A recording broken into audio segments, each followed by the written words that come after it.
UFC Fight Night Perth from the RAC Arena in Western Australia. The main event this weekend, a welterweight big-time matchup between the former champion, Jack Della Maddalena, and up-and-coming, well, not even up-and-coming anymore, established top 5 fighter in Carlos Prates, coming off back-to-back huge knockout victories. It is a phenomenal main event again from Perth this weekend on early Saturday morning here on the States. Prime time Saturday night for the first time in Australia. 12, potentially 13 fights as a whole. I'll get into that in a second. But folks, before we get into the predictions, make sure to hit that subscribe button down below for more UFC here on the channel. On Monday, potentially Tuesday, our PFL Sioux Falls predictions, and then our best bets for this card on Thursday. We will have our continued tier list rankings every Wednesday here on the channel for the time being. But again, a big card this weekend from Perth, Western Australia. Make sure to go check out Greedo Plays as well. Main channel, daily MLB, daily NBA best bets. Real quickly before we get into the video, I'm recording this on early Wednesday morning. I'm going away for the weekend, so I'm not going to be able to record this usually when I do after Saturday's card, which is Aljamain Sterling Yusuf Zalal, which, by the way, I have no idea what happened on that card as of time of recording. So I am getting ahead here, and that's why I don't know how many fights there's going to be on this card. Tuivasa versus Sean Sheriff just pulled out. I will talk about Tuivasa later in the video, and we'll go over that later. But right now, 12 fights in this card, and again, I'm recording this on Wednesday, so if there's been changes to this card, I will alert them in the description down below, and also we'll go over stuff during the Best Bets video on Thursday later in the week. Okay, got that all out of the way. The first of our 12 fights tonight from Perth, Western Australia. First up in the middleweight division, Wes Schultz takes on Ben Johnston. It is the UFC debut of the Australian Ben Johnston, and like we do with Canadian cards, Mexican cards, Brazilian cards, we'll keep track of the hometown fighter records. Here is a CKB fighter, and Ben Johnston, the 35-year-old, formerly retired mixed martial artist, is returning to MMA tonight after his last fight was in March of 2024, where he won the Eternal MMA Championship in the second round. He returns to the UFC now, making his UFC debut in his return to fight Wes Party Time Schultz. Wes Schultz's last fight in the UFC was awful, loses to Damian Pinas. Pinas knocks him out, and Wes Schultz looked like he did not want to be there, which is a running theme in Wes Schultz's career in fights where he is overwhelmed. There's been two, Mansour Abdul Malik, Damian Pinas. Both those fights, Schultz just curls up into a ball, Anthony Smith style, and just decides it's not my night. However, he gets Ben Johnston, and I'll just get this out the way right now. This is a low-level mixed martial arts fight, and I say that with the utmost respect. This is incredibly low-level. If you remember the fight a couple weeks ago between Robert Valentin and Julian LeBlanc, we told you at the beginning of the week when LeBlanc opened as a favorite, I didn't understand why. Because I watched LeBlanc fight. I know they wanted another Canadian on the card making his debut, but if you had watched him fight, he was not very good. I'll tell you right now, that's Ben Johnston. I know Schultz isn't very good either, and Schultz, to me, is not on, I think Valentin's better, obviously, than what Schultz is. And obviously, Valentin ended up beating LeBlanc in Canada, in Winnipeg. But Wes Schultz should beat Ben Johnston, guys. If you've watched Ben Johnston fight, go watch his bouts in Eternal. They're all on YouTube. Okay. Watch him fight Yoon Seo Shin, who's an 0-2 fighter Ben Johnston beats the hell out of, obviously. And his last fight to date, March of 2024 in Eternal against John Martin Frazier. He wins the fight by second round submission. Ben Johnston is losing the fight until he gets the sub. He gets taken down 3 times in the fight. He gets wobbled on the feet multiple times in the fight as well. He looks awful on the feet, gets taken down at will, eventually finds a rear naked choke after getting taken down. It's a weird, really weird, just I guess part of that fight. And it's in a scramble position. He just ends up taking the back, no hooks, chokes the guy out. Really odd fight, but he wins. Has not fought in MMA in 24 months after that. There's a reason. He's not that great. He went out on a high at 33. He's back at 35 years of age. He's big for the weight class. I will say he's 6'4", but Wes Schultz should win. And a lot of people are picking Ben Johnston by knockout. Guys, Wes Schultz, I think, actually will be very competitive on the feet. He's not a great striker, but I do believe he's able to compete on the feet against Ben Johnston. However, takedowns. Guys, that Eternal MMA fight that Ben Johnston had against John Martin Frazier, he's getting taken down repeatedly. Wes Schultz will be able to take this guy down. Wes Schultz will continuously be able to take this guy down, and I think this is a true levels fight. Now, I think Wes Schultz can win on the feet too. Do not get me wrong. And again, I don't think Wes Schultz is a premier product, but this is a guy that has, won in the Contender Series. Won by first round submission on the Contender Series. This should be a quick takedown and a submission. Just because the fight's in Australia doesn't mean that Ben Johnston's going to randomly gain superpowers. He hasn't fought in over 2 years. Schultz may not be very good, but he's certainly better than Ben Johnston. West Party Time Schultz pulls off his first victory in the UFC Octagon. First round submission for Schultz, who as of Wednesday is a slight favorite. I do need to say this too before we carry on. Again, I don't have odds for all of these fights. I am recording this the Wednesday before Aljo versus Youssef Zalal, so odds may be different, but obviously we don't pick because of odds. I just pick winners here. If you want to see our betting perspectives and our odds-wise predictions, those will be on Thursday with best bets. I'm picking pure winners today. Wes Schultz beats Ben Johnston by first round submission.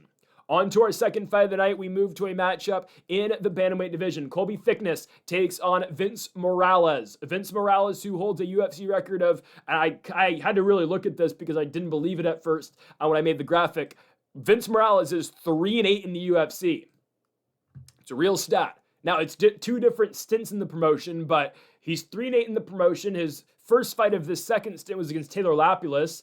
Taylor Lapilus, who got cut by the UFC, is now in the PFL and winning, by the way, in the PFL too, undefeated over there. Just beat Kasim Kasimov, will probably beat Jake Hadley in Brussels next month, but whatever, later in the month, but who cares? Morales, second stint in the UFC, 0-3. Now, I will say they've given him tough opponents, right? Coming back to fight Taylor Lapilus is not easy. You go fight Elijah Smith, who I think is a very high-level prospect. I think Elijah Smith is going to be a top 10 fighter in 2 years' time. I think he will be. Raul Rosas, obviously already a top 15 fighter. Those are Morales' last 3 fights since returning to the UFC. He gets a 4th fight. I understand why, right? Took the Lapilus fight on short notice and fought Raul Rosas 2 months after fighting Elijah Smith. Again, another short notice call for Morales to fight Raul Rosas in late 2025 over in Mexico to kind of save the card.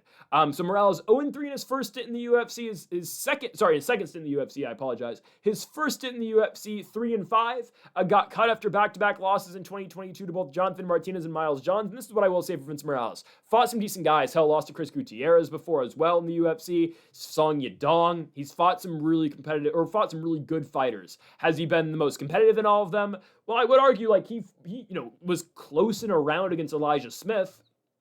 Vince Morales isn't bad. It's just he's always been second best in all of his fights in the UFC. And obviously, well, that's not good enough to do anything of note in the promotion. Colby Thicknesse is pretty good, I think. Good enough. 1-1 in the UFC. First fight in the promotion was against Alexandre Topuria.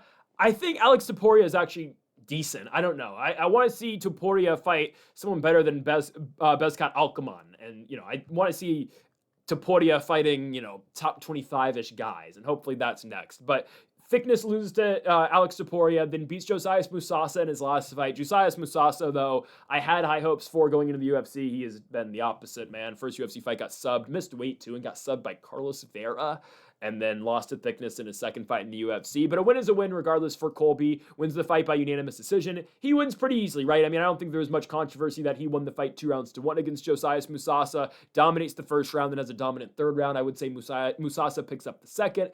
I'm not over the moon about Thicknesse's striking, especially late in fights. But it should be enough to beat Vince Morales. Morales, let's just say, is nothing special. He's a UFC fighter. That's pretty much the most I can say about him. He's a scrappy fighter. He can remain competitive in fights, and unfortunately, this is a bad thing to say about a guy, but he does enough just to lose. And he is competitive in fights, but ultimately just falls short. I will say he does own a win over Ayman Zahabi back in, was it Edmonton? It was somewhere in Canada where he fought Ayman Zahabi. Remember, he went on the road and beat Zahabi on the Quinta Cowboy card. That might have been Vancouver. It was somewhere in Canada, I believe.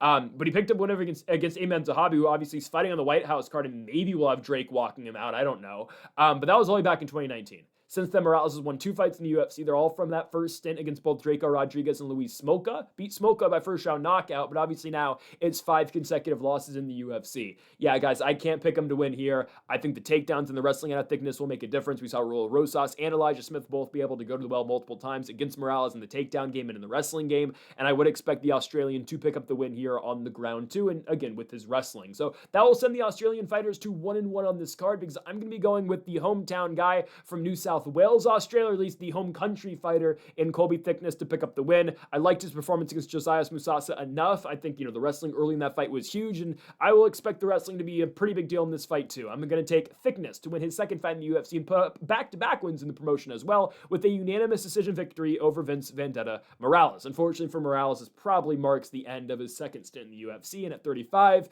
we are likely never to see him again in the promotion. Maybe the PFL will be calling. Anyways, on to our MVP. On to our third fight of the night. We move to a matchup in the welterweight division. Again, I don't know specifically what the odds are going to be, guys. I'll be honest with you. The only odds that have been listed on early Wednesday morning, except for the main event, are on Polymarket. So take it with a grain of salt. Obviously, not all of the markets have been filled yet on those. So again, these are not exact odds. Again, if you want to see our betting perspective, we will have it on Thursday. I'm picking straight winners. I don't really look at the odds right now when I pick anyways. Jonathan Micallef gets Themba Gorimbo here. Micallef's now third fight in the UFC. He is undefeated 2-0. Huge victory in his last fight against Oban Elliott. Put Oban Elliott to sleep in his last fight. And now he takes on Themba Gorimbo, who... Is it crazy? Like, when I think of Themba Gorimbo, just off the top of my head, I think Themba's really washed now. Is that like unfair? And I also think, like, was Themba ever that good? Because, yeah, it was a cool story with the, the Rock thing. Colby proceeded then to call Gorimbo basically as, a scam artist, and like basically said he wasn't actually broke and he was using everyone at MMA Masters, got kicked out of the gym. So there's real beef in that. But Themba went on his run, and obviously, The Rock got involved and whatnot, donated money to him. I think, did he get him a house? I forgot what happened with The Rock and Themba Gorimbo. But regardless, Gorimbo, since that happened and since it became a big story, loses back-to-back fights. He gets put on a huge card against Vicente Luque at the end of 2024, and he lost by first round anaconda choke. He gets subbed in 52 seconds. He's a -150 favorite against Luque, who, by the way, Vicente Luque continues to win fights against fat Kelvin Gastelum a couple weeks ago. Big for Luque. But Gorimbo loses to Luque and then fights Jeremiah Wells and loses a unanimous decision. He's a favorite in both of those bouts, and against Jeremiah Wells, well, Themba kind of just turns into a wrestler. He wants something to do with the striking game, and Jeremiah Wells wins on the feet and eventually takes over the wrestling exchanges starting in the second round. Gorimbo kind of felt after that first, just kind of stopped pushing. I don't know. Jeremiah Wells takes over the fight after the first 5 minutes because the first round was a dominant round for Gorimbo. There was not much damage done on either side, but Themba takes it. After that first round, it is all Jeremiah Wells, and those were two older fighters, don't get me wrong, but now Themba, coming off back-to-back L's at 35 years old, now has to fight Jonathan Micallef, who continues to win bouts early in his UFC career and looks to be legitimately the real deal currently at 170 pounds. Let's just say it's an uphill climb for Themba Gorimbo on Saturday, especially against a guy, too, who is fighting in his home country of Australia. Micallef, as we mentioned, 2-0 in the UFC. First fight against Kevin Jousset, he wins the fight by unanimous decision, knocks down Jousset in the fight, and his last fight against Oban Elliott. I will say, Oban was winning on the feet, but then Micallef gets a takedown in the second round, eventually takes Oban's back, and puts him out, again, cold in the second round. I think his striking leaves a little bit to be desired still, but that's, again, you're 29 years of age. Oh, he's 29. He's 27. Your 2 fights in your UFC career, right? You will be better. And again, here's the thing. Oban's not a bad striker at all, though. Like, Oban, again, has some holes in his game. Still, Micallef wins. He struggles on the feet early against Oban, but eventually is fine. I will say, he beats Jousset on the feet, but how high level is Kevin Jousset? Yeah, not really high level at all. But still, Micallef knocked him down, looked good on the feet in that bout in Australia in 2025, then fights again in Australia in 2026. And what do you know? Here's a third Australian fight for Jonathan Micallef against Themba Gorimbo. But he should win. He should win quite easily. I'm not really, at this point in the Themba career, again, he's 35, and we've now seen him lose to old and washed up Luque. Kind of washed up Luque. You can't really take a punch anymore. And Jeremiah Wells in the big 2025. I put nothing into Themba Gorimbo anymore. I think Micallef should have this fight pretty much anywhere. What, Themba takes him down? I mean, I think Themba's going to attempt to take him down. I think Micallef can stuff those takedowns personally.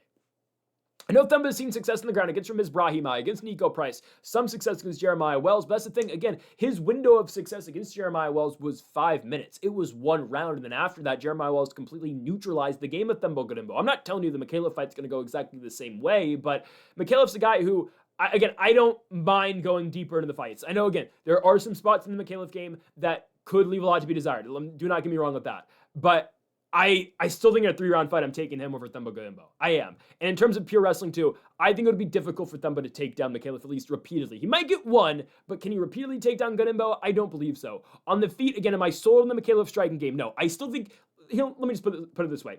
I think Micallef's a work in progress still. I can see the potential. Like Robert Whitaker has spoken, very high about Micallef. I think there's a lot to work with here. I think he's going to be good. He's still, again, only 3 fights into his UFC career. But especially when we look at this fight, yes, Gorimbo, the first thing I say about Gorimbo is, was he ever that great? And second of all, too, look at where he is now at 35 years of age. You're not getting that much better at 35 anymore, let's just be honest. And now you've dropped back-to-back bouts, and now you're being sent into Australia to fight an Australian who is undefeated in the UFC at 2-0. And again, I do say he's a work in progress, but it's a work in progress that continues to get better. I think Jonathan Micallef eventually is going to submit Gorimbo. I believe Gorimbo is going to come out trying to get a takedown early, but I think eventually then Themba's going to slow down and Micallef will take over. I'm going to go second round submission here for Jonathan Micallef against Themba Gorimbo. Again, I think he'll just break him as the fight goes on, both on the feet and on the ground. Again, I don't have the exact odds for this fight. This is what I try to get out of Polymarket, minus 360 for Micallef. I think he might be a bigger favorite when we get the actual odds, obviously, from the books, but it is what it is for now. I'm going Jonathan Micallef, second round sub against the Zimbabwe fighter. I don't know, I was going to say Zimbabwean. The fighter from Zimbabwe, Themba Gorimbo, loses to Jonathan Micallef by second round sub. On to our next fight in the lightweight division. Cody Steele takes on Dam Mar Fan. Don't have odds for this fight, but again, a fight between an Australian and Dam Mar Fan is currently, we believe the Australians are going to be 2-1 on this card against Las Vegas' zone and Syndicate MMA zone in Cody Steele. This is a fight that I've kind of gone back and forth on, honestly.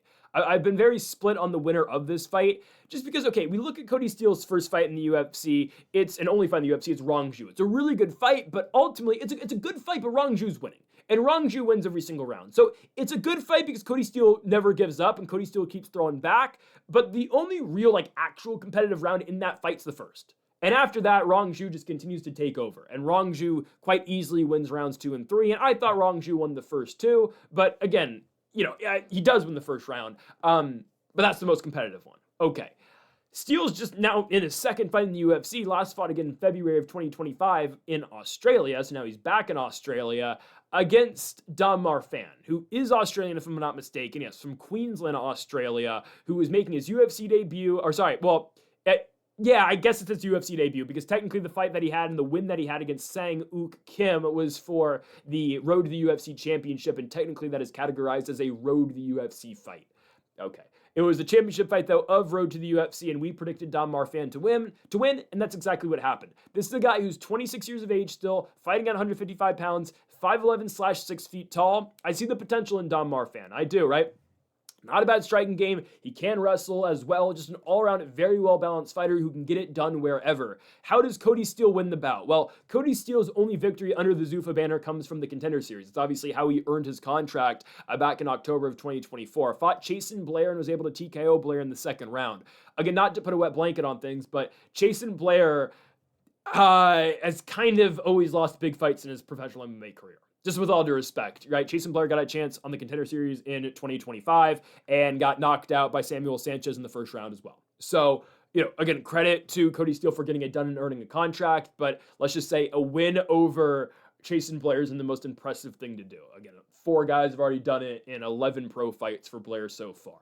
Again, good win. Glad he got it. And it's a nice finish, the body shot finish in the second round. But I will say, too, that's a very competitive fight. And it's a back and forth fight up until the point where Cody Steele gets the finish. Great that he won the fight, but it's a competitive fight against a guy who I didn't really think was all that high level. I'm not telling you Dam Mar Fan's going to run right through this guy and knock him out, obviously. But I do just think, all things considered, Dam Mar Fan is the higher skilled fighter. I think Cody Steele has probably got the better potential to put the fight away in terms of on the feet. I think, definitely one-punch knockout power. 100% it goes to Cody Steele. Dam Mar Fan, I wouldn't say, is a power-throwing guy. He's going to be more of a volume-oriented striker who's going to look to take over the fight as it goes, and a guy who definitely will look to mix in his wrestling and, look to take you down as well. Cody Steele, I'm not telling you he's going to be dependent on the knockout punch, because it's definitely not what he is. But in terms of, capabilities of landing that one shot and the capability of ending the fight with one shot, yes, it would go to Cody Steele. Not saying, though, that's his game at all. All things considered, I do just believe it's difficult for Steele to win the bout. Not saying, again, the guy's just not good in general. I'm not saying that at all. But a lot needs to go right for him. Again, he went second in the Rongju fight. Rongju, every single striking exchange. Rongju won, but Rongju goes first in those striking exchanges as well. And against Dom Marfan, a guy who, again, is just very well balanced. You make a mistake on the feet, okay, well, he's not afraid of taking you down. He's not afraid of rolling on the mat as well. Again, I just think Steele needs to fight a more perfect fight. Not saying he's got to go perfect in general in the fight, but I think he has to fight at a higher level than Dom Marfan to win, if you kind of get what I mean. Just again, what I'm trying to get at is Dom Marfan's the higher skilled fighter, so Cody Steele has to fight a better fight to win than what Dom Marfan would have to do to just win the fight as well. So I'm going to go with the Australian here. I think Dom Marfan gets it done, sending the Australians now to 3-1 on the card, with their only loss obviously being Ben Johnston with the first fight of the night. And again, this bout order could shift by the time this card, or by this time this video gets released. But I'm going to be going with Street Buddha Dom Marfan to win the fight by unanimous decision against Cody Steele. He will have a sizable reach advantage as well, so look out for that. I think Fan gets it done. I think he avoids any big shots from Steele in the fight as well. So give me the Australian. Next up, our fifth fight of the night, we move to the middleweight division, as we've got Cam Rowston taking on Robert Bryczek. Again, these could be the odds, these could not be the odds. This is just what I've kind of gotten from Polymarket. I don't even use Polymarket myself, so again, I was trying to get the best I can with the odds. If you've noticed, they're not going to be on the screen for every single fight in this video.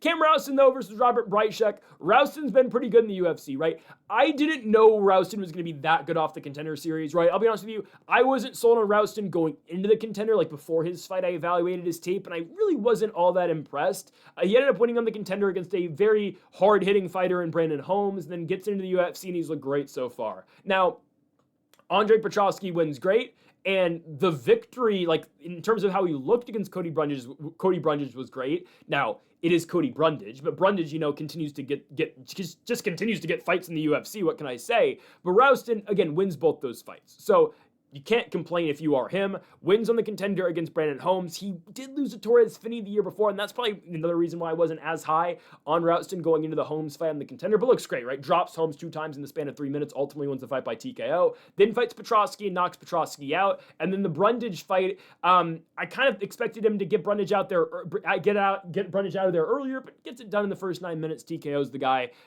solid work. Right, both of those finishes against Brundage and Petroski end up on the mat. They're both TKOs with ground strikes. Regardless, though, the Brundage fight takes its back and starts unloading punches on him. Still, Rowston 2-0 in the UFC. You can't ask for anything more as of yet so far in his run. He's getting Robert Bryczek in his third fight. Bryczek 1-1 in the UFC and finally put together a win over Tavares. See, that's why, again, I have the odds listed, the Polymarket odds. I don't know if those are going to stand. I don't think they are, okay? I think Rowston will be a favorite, definitely. I don't think he's going to be this big of a favorite, because Bryczek looked good in his last fight. However, he beat Tavares, who, since Tavares, right, lost to Eric Anders. So maybe these odds will stand, because you just don't know how much you can put in and how much weight you can put into a Brad Tavares victory in the big 2025. Okay, but still, in that fight, Bryczek looks good. He puts away Tavares in the third round. That's a pure striking fight for the most part. There's a couple takedowns shot, but primarily that is a striking fight. And Bryczek, I guess, is 1-1 going into the third. The more dominant round between the first and the second was definitely Bryczek's in round 1. He drops Tavares and looks really good. I would argue Tavares probably does win the second, but the third round, again, Bryczek takes over, eventually finishes Tavares, and picks up the win. Huge. His first fight in the UFC, though, was ultra disappointing. He lost to Ihor Potieria by unanimous decision. I was very disappointed about that fight because I was really pumped for Bryczek coming into the UFC. He had won 5 fights in a row in Octagon. I really thought this guy was going to run through Ihor Potieria, who obviously did his big, kind of TikTok dance after he knocked out and retired Shogun Rua in Brazil. So I was like, all right, great, Bryczek's going to come in here and knock him out, and well, he didn't. He looked really bad against Ihor Potieria, looked really gun-shy in the fight, refused to let the hands go, got knocked down by Potieria late in the fight. I was at a Thai restaurant watching that fight, and I was so disappointed, and the food was ass, too, so that my night was just kind of ruined from there. My night was ruined because Robert Bryczek sucked. No, he did not look good in the Potieria fight, but he looked much better, obviously, in the bout against Tavares. So, can he beat Rowston? The answer to that question is probably no, okay? Like, yes, you look good against Tavares. Rowston is another step up, okay? Oh, it's not the highest on the guy going to the UFC, but he's proven himself so far. I am interested to see what happens if a better wrestler fights him. Like Brundage tried to take him down once in Petroski. Well, Petroski never got the opportunity to take down Rowston. And I'll be honest with you too, right? Like, I thought Petroski was going to have success against Cam Rowston. I thought Petroski was going to beat Rowston too. I was wrong. What can I say? But I'll be interested to see what, like, a better wrestler can do. Because we know Torres Finney was able to take down Rowston, but Finney's kind of just his own unique product. I don't know what to say about, like, he's a unique prospect, is Torres Finney, and one who doesn't really try to do any damage. But in terms of a Bryczek-Rowston fight, yeah, like, Bryczek's going to strike. He's an older, fighter, 35 years of age. I think Rowston's going to win a lot of those striking exchanges. And, CKB guy, Rowston's going to have a height advantage. I don't know if he's going to have that big of a reach advantage in this fight, but he's the bigger fighter. Bryczek's 35 going on 36. Again, are you improving that much at this point? No. Again, yeah, he beat Tavares in an unk fight, but I still can't get that thought out of my mind. He lost to Ihor Potieria. And call it octagon jitters, which can be real. Yeah, sure, you can say whatever you want. He did lose to Potieria. Rowston, I'd be shocked if he loses this bout. He's undefeated in the UFC, and I believe he stays there as well. I just think it's going to be a striking fight. I think Rowston's going to win a lot of those exchanges. So I'm going to go Cam Rowston, second round TKO in this bout. Eventually, he will find that shot and he'll probably finish it on the ground like he's done in his 2 prior fights in the UFC. Rowston gets it done at home in Australia, sending the Australian fighters now to 4-1 on this card. How about Aussie, Aussie, Aussie?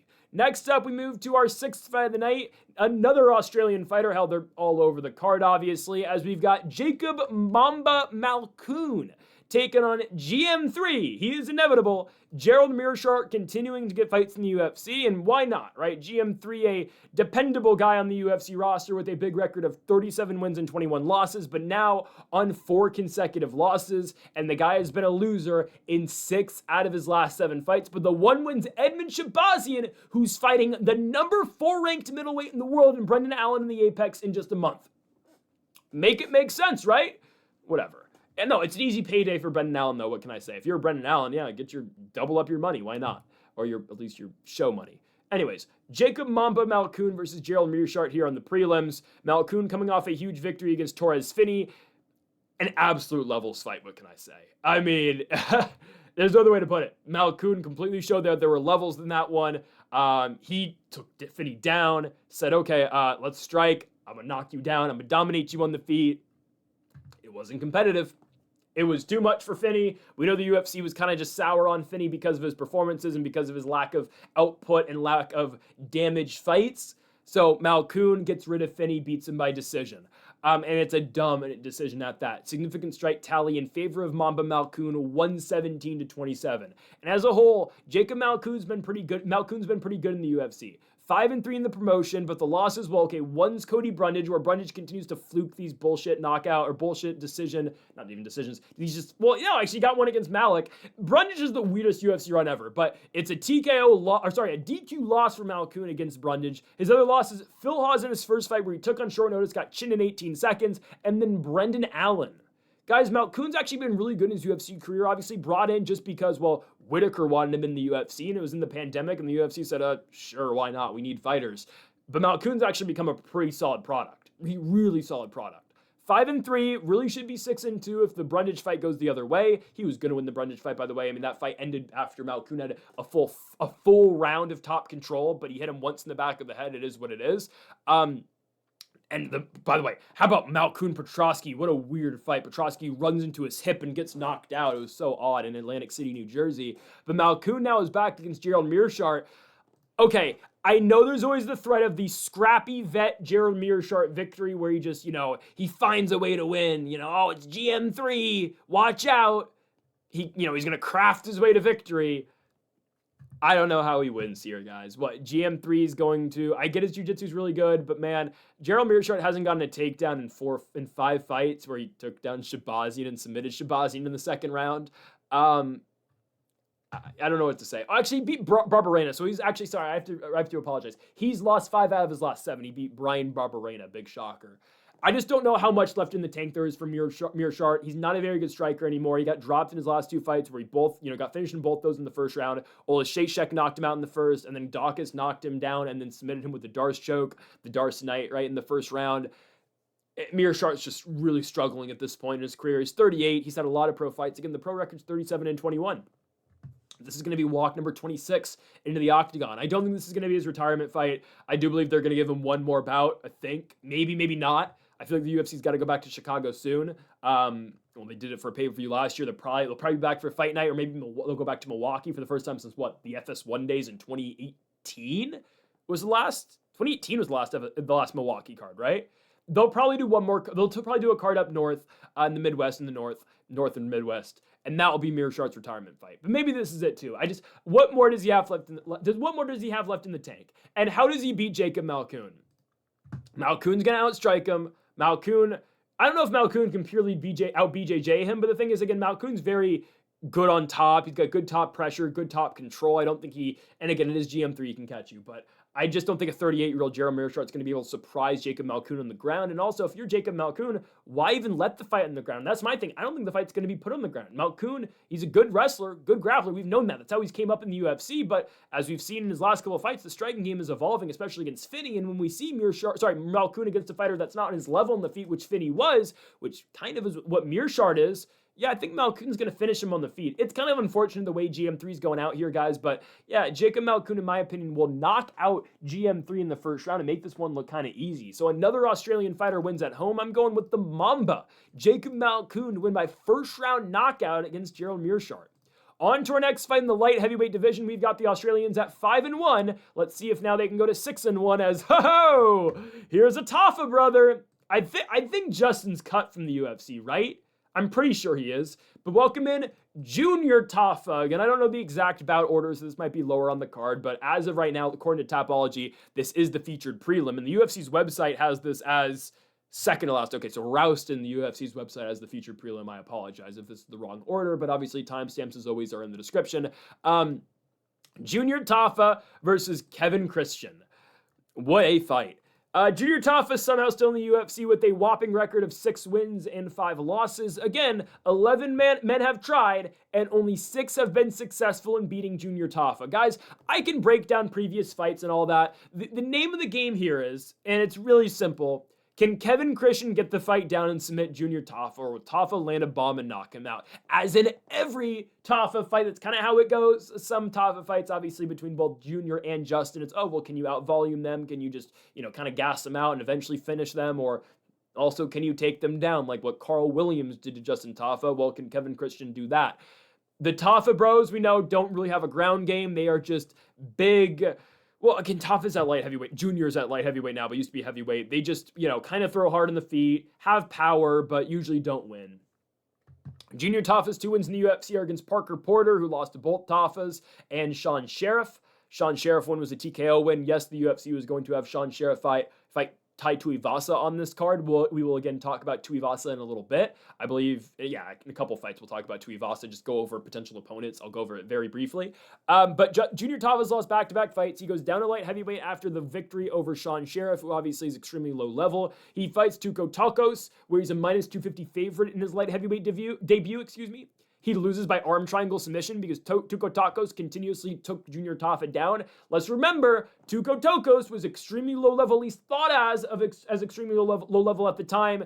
Junior Tafa continuously gets taken down by Tacos. 5 for 9 does the Englishman go on his takedown attempts, and he submits Junior Tafa with an arm triangle in the second round. So Tafa's next fight, Billy Alekina. Tafa does knock down Alekina early in the bout. He wins the first round. Second round, though, Alekina takedown, take the back fight over.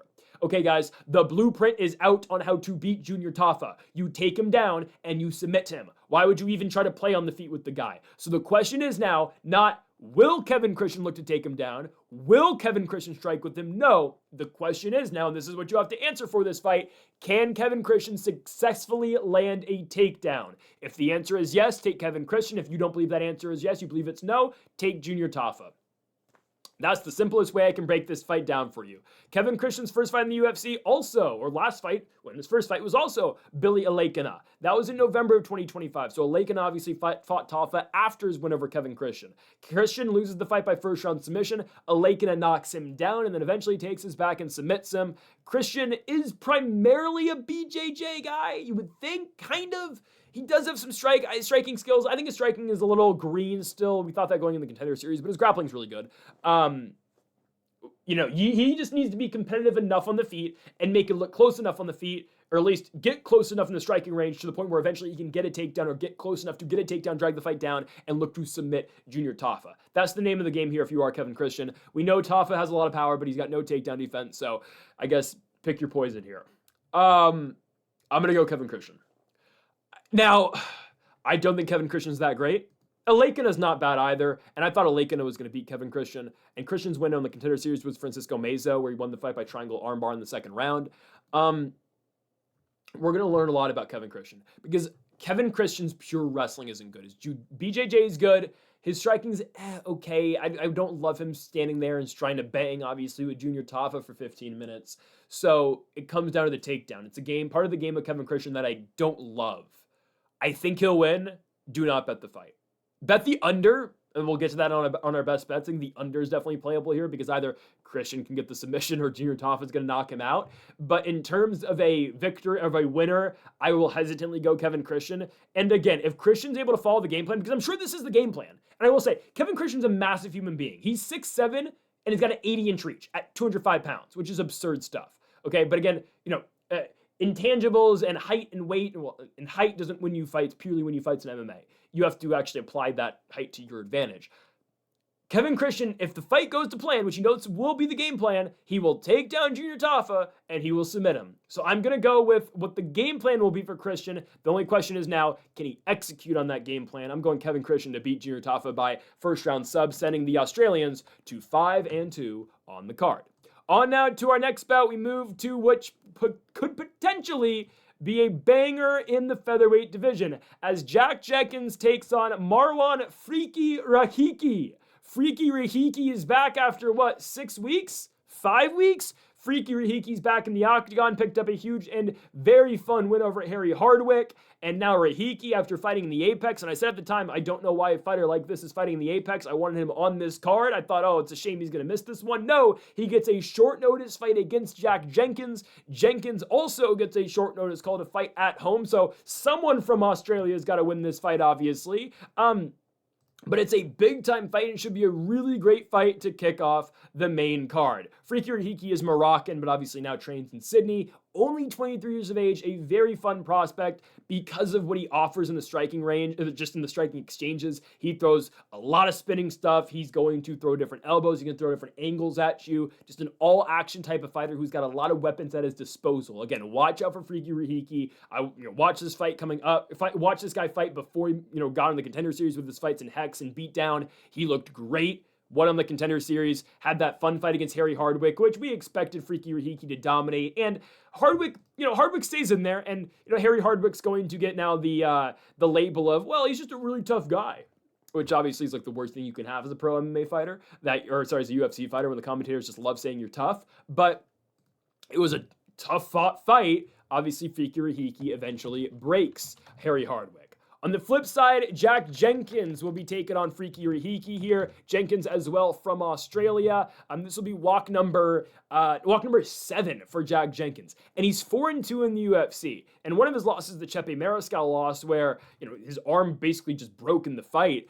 And his other loss is Gabriel Santos where he got submitted. But Jack Jenkins does knock down Gabriel Santos in that fight as well. Jenkins has had a good UFC run. I do need to say who are his victories though. Okay, Don Shannis. Jamal Emmers, crafty vet. Close fight, though. Very close fight. Herbert Burns and Herbert Burns' last ever fight. At least in the UFC. Ramon Tavares, good victory. But I will just put that out there. Jack Jenkins, strength of opponent hasn't been the highest level just yet. Freaky Rahiki, again, this is by far his toughest fight as well. It's a really great fight because I just don't know what to expect. What I'm guessing, Jack Jenkins will look to wrestle. And I think you have to wrestle here for Jack Jenkins, right? Freaky Rahiki, I think, will win on the feet against Jenkins. Jenkins has some good stuff striking-wise, and he, knocked down Gabriel Santos, knocked down Herbert Burns twice, but Freaky Rahiki could obviously knock out Herbert Burns as well. Every fighter on the roster, I feel like, could. But I don't know. I think Jenkins can be competitive on the feet, but just at least my assessment of both fighters, I believe Freaky Rahiki will win those striking exchanges. Rahiki is the longer fighter in terms of reach. He'll have about 4-ish inches of reach on Jack Jenkins. Freaky Rahiki slightly taller as well. It's just all those different combinations where he can throw. He's got different kicks. He's gonna throw elbows. He's gonna throw spinning stuff all the time. Back elbows, back kicks. It just makes it difficult to fight the guy. If I'm Jack Jenkins, I'm looking to wrestle, though, right? I'm looking to wrestle if I'm Jack Jenkins. Wrestled against Ramon Tavares and got 3 takedowns in the bout. It's a fight that's, competitive on both the feet and on the ground. And, Jack Jenkins, I think, probably wins all 3. I think one judge gave Tavares, if I'm not mistaken, the third, I think, one judge gave to Tavares. But it's a fight Jack Jenkins wins. It's just, yeah, you fight a very much more difficult guy on the feet here in Marwan Rahiki, who's just, again, going to throw so many different strikes at you. And look at the Harry Hardwick fight, right? It's pretty much domination for Rahiki. Hardwick, again, is throwing back, but as that fight continues to go, Rahiki continues to dominate. Like, Hardwick's most success happened in that first round, but as it goes, right, Rahiki just dominates, and obviously Hardwick goes back to the corner, and his corner won't let him back out there. Obviously, he's too messed up. Rahiki wins the fight by corner stoppage at the end of the second round, technically a second-round TKO. I just think on the feet, he'll be able to beat Jack Jenkins. The only question is, okay, now will Jack Jenkins look to wrestle? And can Jack Jenkins be successful in the wrestling?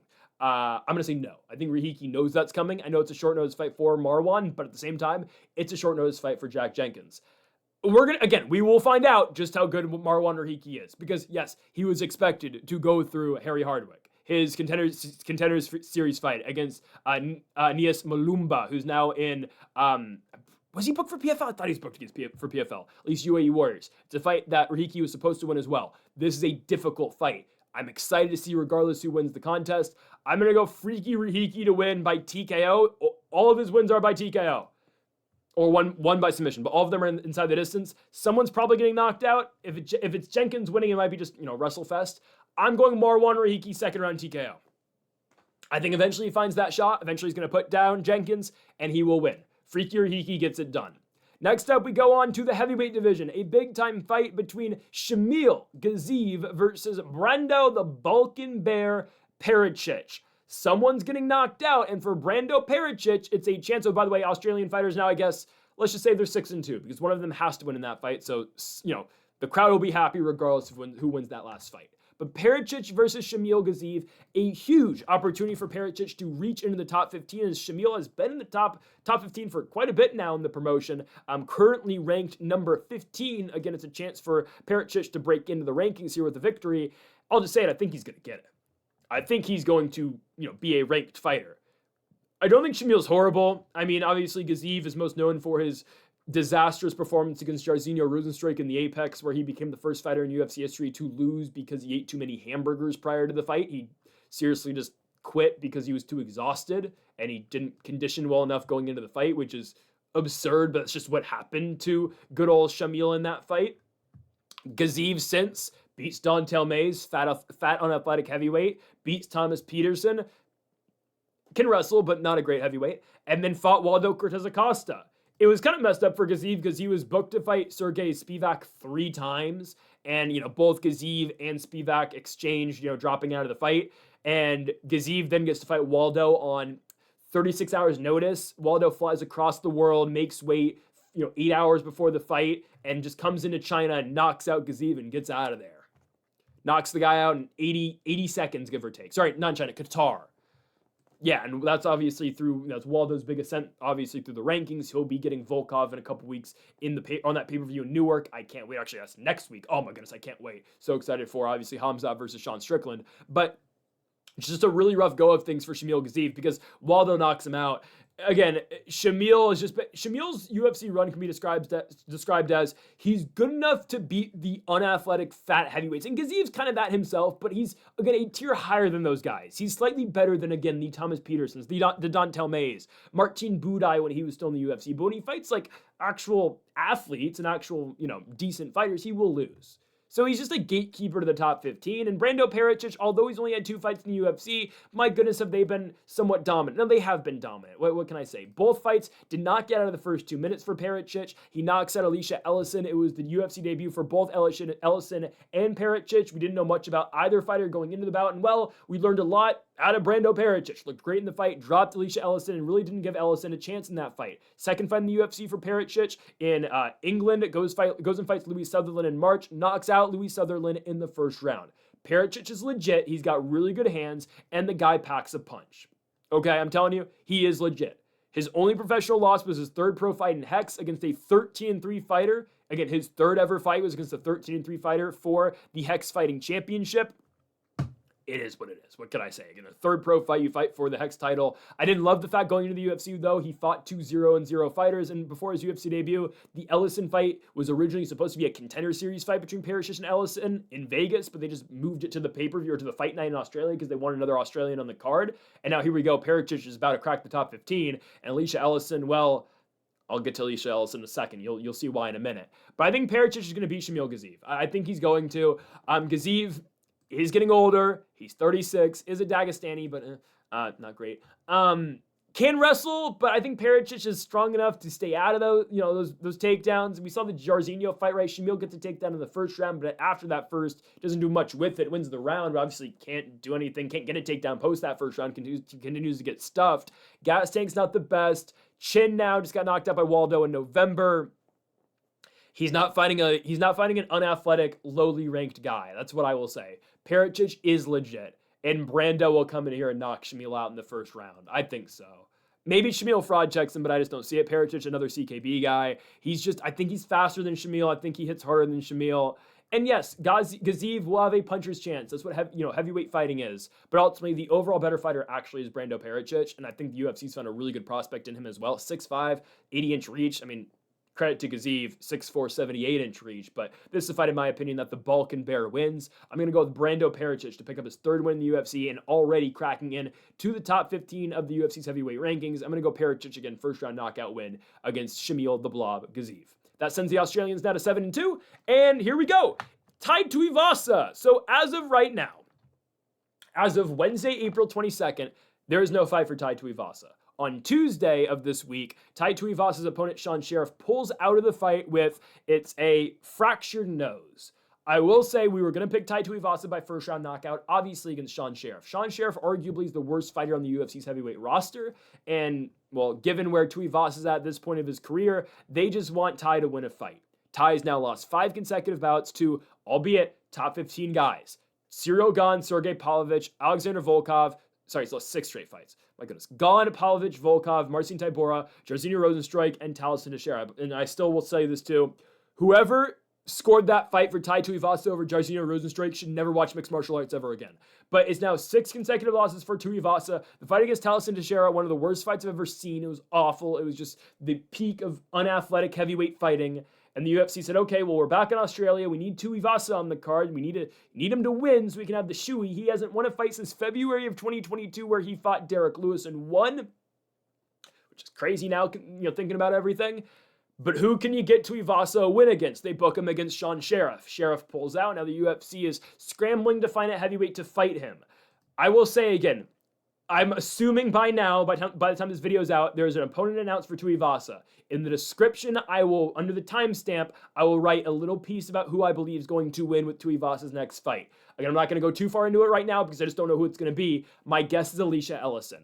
Ellison's already fought once in Australia for the UFC and he lost to Brando Pericic. It would make sense, and I believe Ellison's probably one of the worst heavyweights on the roster. He's better than Sheriff, but that's my guess on who they have fighting Tuivasa. I could see Felipe Franco, but I assume Felipe Franco is going to go back down to 205 for his next fight.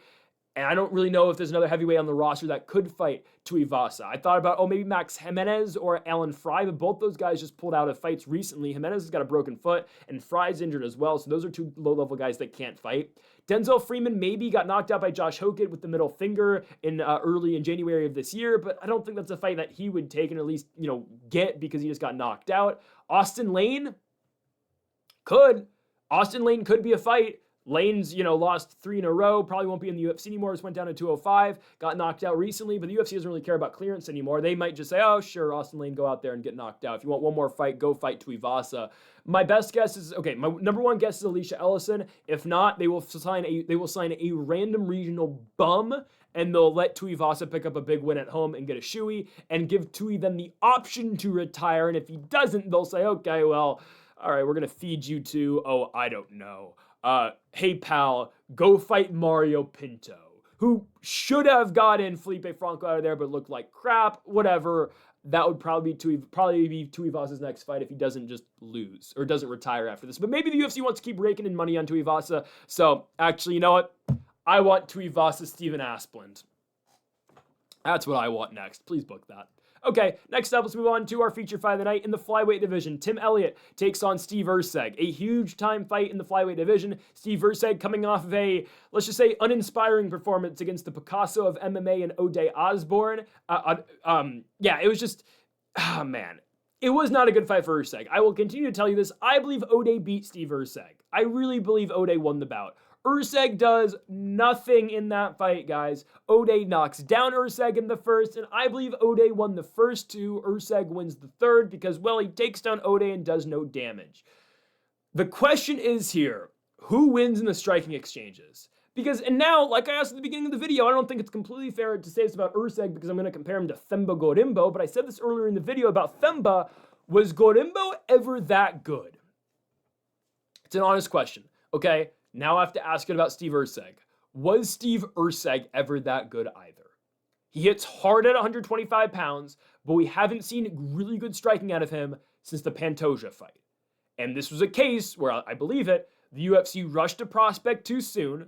UFC 301, they didn't have any contenders for Pantoja, so they gave Erceg the shot after, 2 months prior knocking out Matt Schnell in the Apex, and anyone could knock out Matt Schnell, right? I mean, maybe Marnik Mann can knock out Matt Schnell. No, she couldn't, but still, you get my point there. Schnell's getting another fight in the UFC too, by the way, right? Sorry, off topic, but Schnell's fighting Imanol Rodriguez. My goodness, they hate Schnell.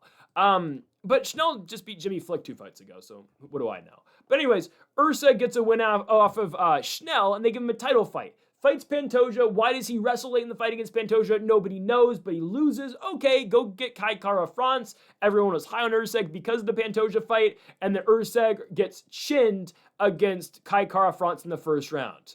Oh, fights Brandon Moreno in a main event. Actually, on numbers, outstrikes Moreno, but who's doing more damage? It is Moreno, so Moreno wins the fight. It's closer than you remember, though, I will tell you that. And then the O'Day fight.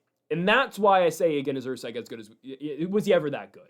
He was, obviously, because he was winning on the feet against Pantoja. So it's not fair to say that about Erceg. It's not at all. But man, the O'Day fight, I'm not mad just because I picked O'Day and I like O'Day. But and I had money on O'Day. But I really think O'Day won that bout. That's my Bobby Green, Rafael Fiziev. I will still tell you, Bobby Green beat Rafael Fiziev. It's another fight. O'Day Osborne beat Steve Erceg.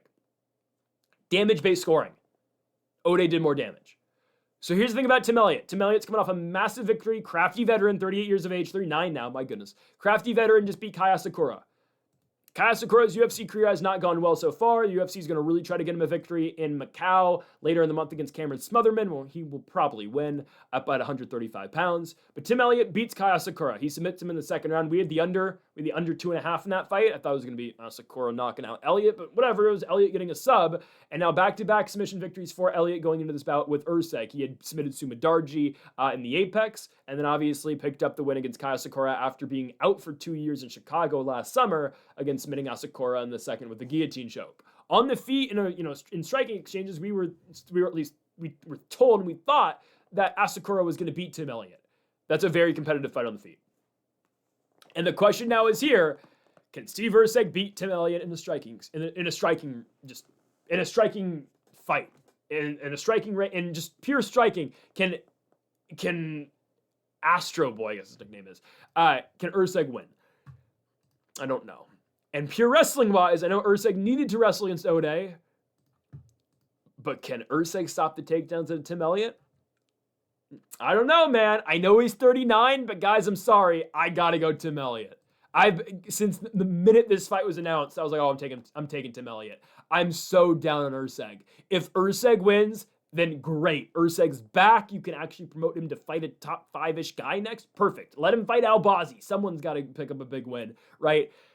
And I get it. Like, Erceg's wrestling did not look bad against O'Day. That's a continuous thing in O'Day's career. O'Day's a horrible wrestler. O'Day can strike, and he can put you away, but he can't wrestle. So that's not a thing where, we're going to carry that into this fight. Well, Erceg's just going to stuff the takedowns out of Tim Elliott. No, I don't think so. I think Elliott's going to be able to get those. And on the feet as well, I don't think Erceg's some dominant striker where, he's just going to be able to dominate Elliott, put Elliott down, and knock him out. I don't think so. Yes, Tim Elliott's been in a bunch of fights. The chin, I don't know where it's at, but he's only been knocked out once ever in his career. He got TKO'd once way back when, if I'm not mistaken, right? Elliott, Elliott's got a decent chin on him. He's able to stay in fights. You're not going to out-grapple the guy. You're not going to out-wrestle the guy. Again, crafty veteran. And I think, I personally believe Tim Elliott's going to win. I think Tim Elliott's going to be competitive enough on the feet. I think he will get a takedown, and I think that's where he's going to control most of the bout. I think it's going to be a 2-1 decision for Tim Elliott. My guess, Tim Elliott wins rounds 2 and 1. Round 3 goes to Erceg. I don't, the Erceg cardio is not concerned for me at all. I just think Elliott's more equipped to win the bout. Elliott surprised a lot of people when he beat Kaya Sakura. I'm taking Elliott to go into Australia and beat the hometown guy. Erceg loses again in Australia, just like how he did against against Kai Kara France. Tim Elliott wins the bout by unanimous decision, sending the Australians to 7-3 on this card. But you know what? They basically get a win here because Killian Salkilld takes on Beneil Dariush. Okay, again, guys, these are I'm approximating odds here. Killian Salkild's probably going to be a -800 favorite. Again, I have no idea just yet. We know what the main event odds are, so we'll get to that after this fight. Killian Salkilld, in my opinion, likely will be around -800. So again, I just now that I'm reviewing this, I don't think he's going to be -355. If he is, he is, but I think he'll be a way bigger favorite than that. Killian Salkilld is 100% expected to dominate Beneil Dariush. The overwhelming thought process around this fight is, why did they do this to Dariush? Why did they give this fight to Dariush? Does the UFC hate Beneil? Because it kind of feels that way, honestly. Beneil Dariush, right? Man, these fights that he's had. Gets a big fight against Charles Oliveira. If he had won in Vancouver, he probably gets a title shot. He loses, okay. Fights Armand, knocked down in the first round. Beats Moicano. Obviously, we've talked about that fight quite a bit, and Moicano's back, right? Moicano, wants money. He just beat Chris Duncan in the Apex in the main event. But it's a fight where Moicano's got Dariush dead to rights after the first round. Dariush somehow comes back and wins the last 2. Don't know how it happened. Dariush then fights Benoit Saint-Denis. Beneil misses weight in that fight. First time he had missed weight since the Scott Hot Sauce Holtzman fight. And Benoit knocks him out in 16 seconds. Okay. He was supposed to fight Manuel Torres in his next fight in April. That fight doesn't come through because Manuel, I believe, got injured. That was supposed to be at the pay-per-view at 327, Prochazka Olberg in Miami. And now they say, okay, Manuel's out of your fight. Okay, go fight Killian Salkilld, potentially the best prospect they have from Australia. No, in my opinion, he is the best prospect they have from Australia. Michel Montagu's really good too. Now, again, I don't know what happened to Michel Montagu versus Mayra Bueno Silva just yet, at least me recording this video right now. I'm assuming Montagu's going to win. And yes, I may have said Michel Montagu may be a future champion just because of how weak 135 is. But overall, by far, the better fighter is Killian Salkilld over Michel Montagu. It's just compared to their weight classes, Montagu should probably be able to go on a run and fight, Bia Mesquita for the belt this time next year at 135. Anyways, Killian Salkilld, yes, is the best prospect at 135. Does he have the best chance to win a belt at 135? Okay, that is probably Montagu. But still, or Jack Della. I'm talking prospects, obviously. Salkilld 4-0 in the UFC. He's been dominant. Don't mention bakeries because, again, Killian Salkilld knocks out Nasrat Haqparast as soon as good old John Anik starts talking about bakeries in their fights. And their fight back in Abu Dhabi in UFC 231 at UAE. Or, sorry, on Fight Island, my goodness. Salkilld, after the Nasrat fight, beats Jamie Mullarkey, submits the guy in the first round. That fight felt just like horrible matchmaking. Mullarkey's never been at the highest level, especially right now, and Salkilld quite easily, finishes the guy in the first round with a rear naked choke, a neck crank, And Salkilld, obviously, perfect so far in the UFC at 4-0, and now here comes Beneil Dariush, whose chin is completely gone. It's the truth, right? Moicano had the guy dead to rights in the first round, almost finished him, couldn't. And then, yes, Beneil came back and survived and won the last 2 rounds. Awesome. Moicano just, again, kind of just cardio, I don't know, it just abandoned him late in that fight, and Beneil takes it over. But we've seen now in 2 out of the last 3 Dariush fights, he fights up-and-coming guys. And yes, like Armand, obviously was way more established than what Salkilld is now, and even what Benoit was in their last fight. But Armand was still working his way up the rankings in San Antonio, main event of a fight night, and Armand knocks out Beneil. And the Benoit fight felt like horrible matchmaking for Dariush. I mean, it just, oh man, he felt outmatched in that fight. Even though he's only a plus 180 dog, Benoit knocks him out right away. First shot that lands something, he knocks him out in the first round. That's exactly what we predicted for that fight.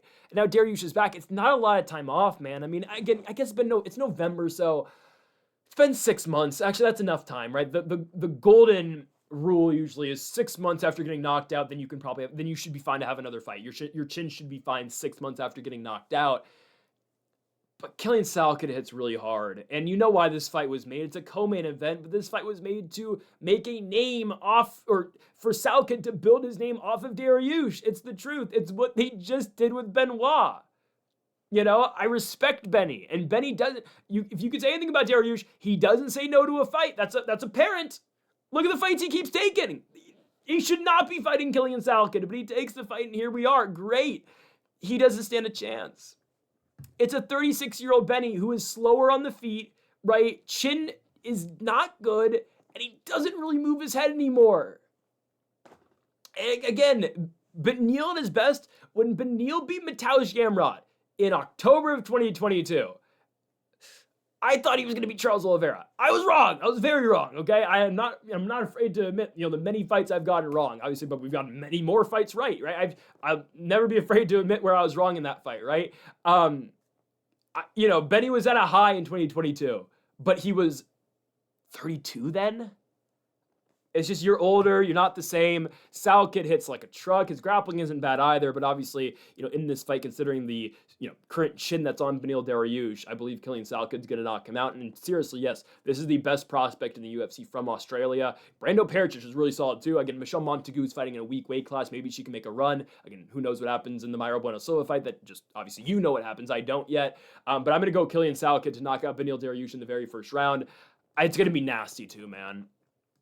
I have a feeling it's going to be a head kick. Because when he knocked out Nosrat, man, Nosrat's out for a whole 5 minutes. They go to break on ESPN and they come back and Nosrat's still knocked out cold. Oh my goodness.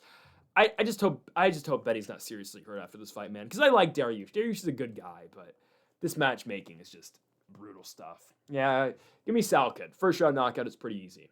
Final fight of the night, main event obviously, in the welterweight division. Jack Della Maddalena, former welterweight champion, takes on Carlos Prates. Prates on the heater, on a heater right now, right? I mean, this is the best run, obviously, of Prates' career. Jack Della now looking to respond after a championship loss, obviously in Madison Square Garden last November against the now 170-pound champion who still doesn't have a fight booked. Hopefully by the time this video is out, no, Micallef is not going to get a fight booked in 5 days. Islam Makhachev, who still isn't defending the belt. Whatever. Apparently he's hurt. Okay. Again, fight once a year, I guess, right? Whatever. Jack Della fighting Carlos Prates. There's so many fighters at 170 that need a title fight, man. Machado Gary.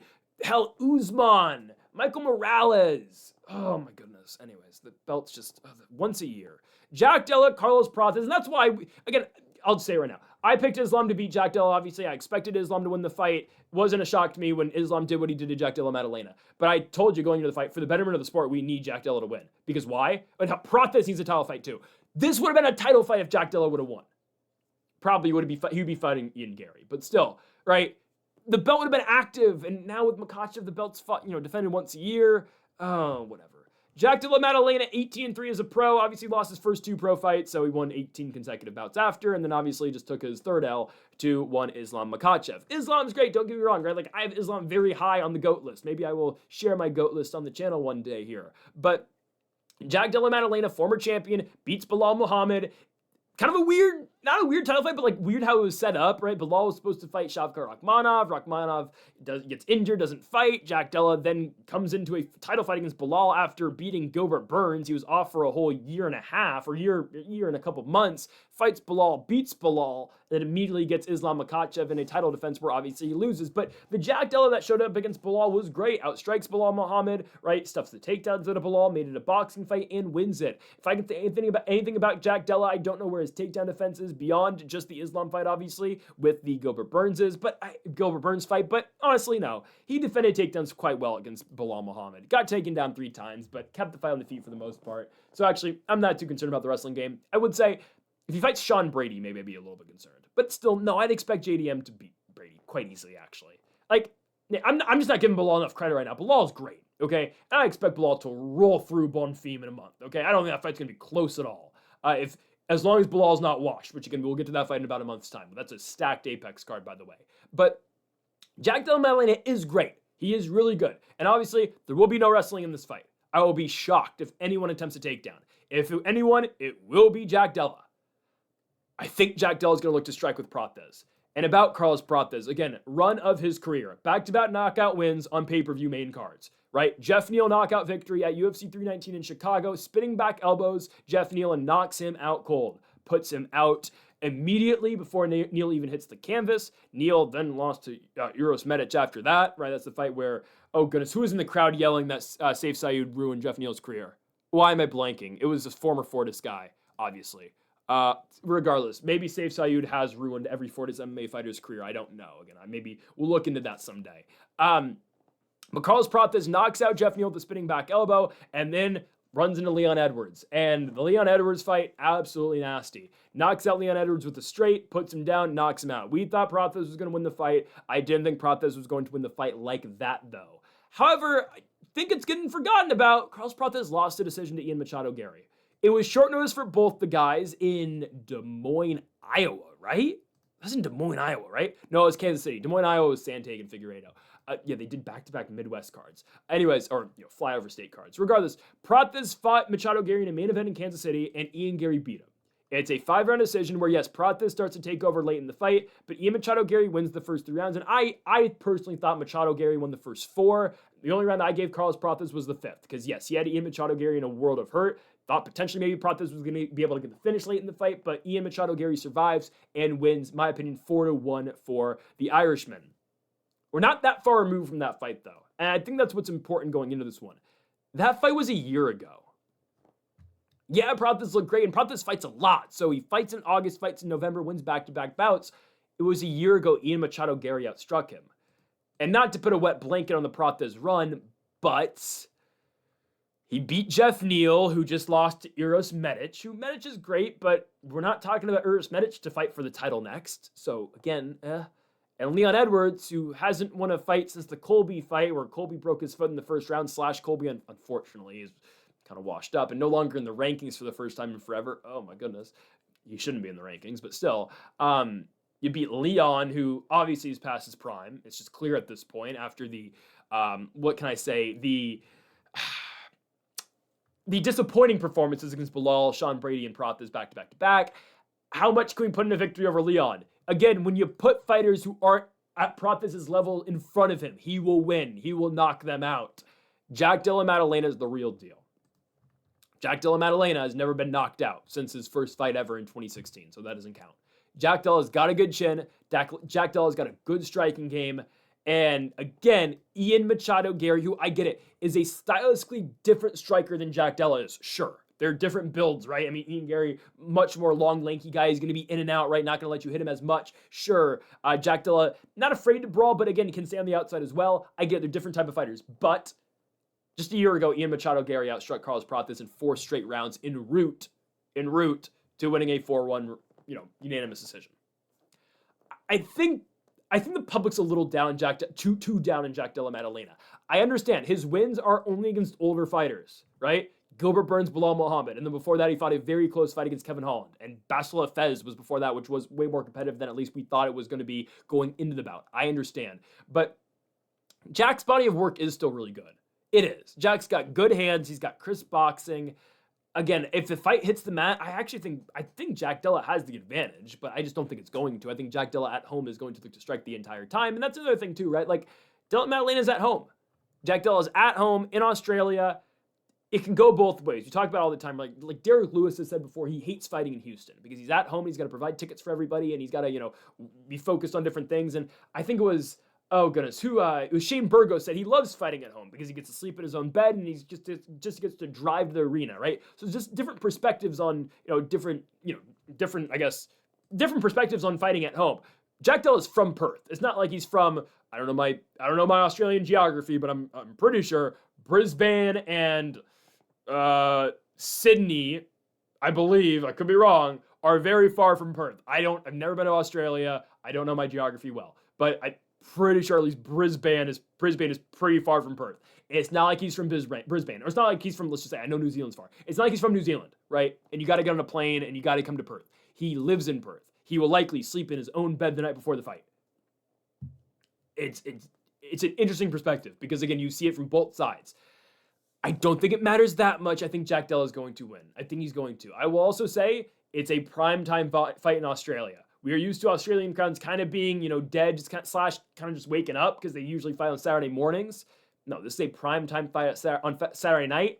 Here in the States, I'm gonna stay up and watch this main card start at 4 a.m. for me. My goodness, I'll be up though, and I'll be watching, obviously, because what else am I gonna do on a late Friday night, right?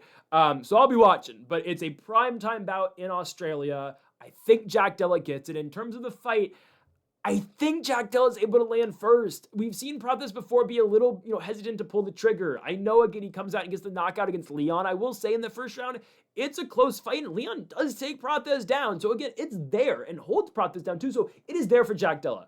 I just don't know if that's what he wants to necessarily do, because it takes a lot of your gas tank, and obviously that's not Jack Della Maddalena's game. He's not bad at it. It's just, he's a much better striker.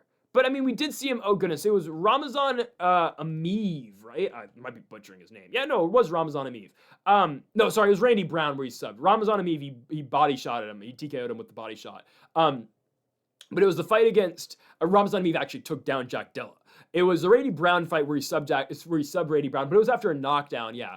Still, like, I think it's there. The only fighter that Jack Della's ever taken down in his career in the UFC was Basil Hafez. He went 1 for 2 on takedowns. The fight where Hafez in his own right went 3 for 20 on takedowns. So it is there, but I do think Jack Della actually wins in the feet. Again, I don't know how good Prates is. He's good, but you beat Jeff Neal, who then got knocked out against Uros Medic, and you beat Leon Edwards on 3 consecutive L's. And sure, nobody had done Leon like that. Sean Brady subbed him, where Leon went for a takedown in the 4th round. And Bilal beat him everywhere and dumped him on his head with a high crotch. Phenomenal win for Bilal Muhammad, one of the best performances I've seen in a title fight legitimately ever. Bilal was great on that night. But Prates beat 2 guys who, let's say, are past the hill, or, over the hill. Jack Della, you could argue, yes, he fought Jack Della and he fought Bilal Muhammad, who were both older, and especially, Gilbert Burns on his big losing streak. I understand. But I think Della Maddalena wins. I think he does. I don't think, again, I know Prates has power, but Jack Della does avoid getting hit, fairly well. He's got good head movement. His overall boxing is really good as well.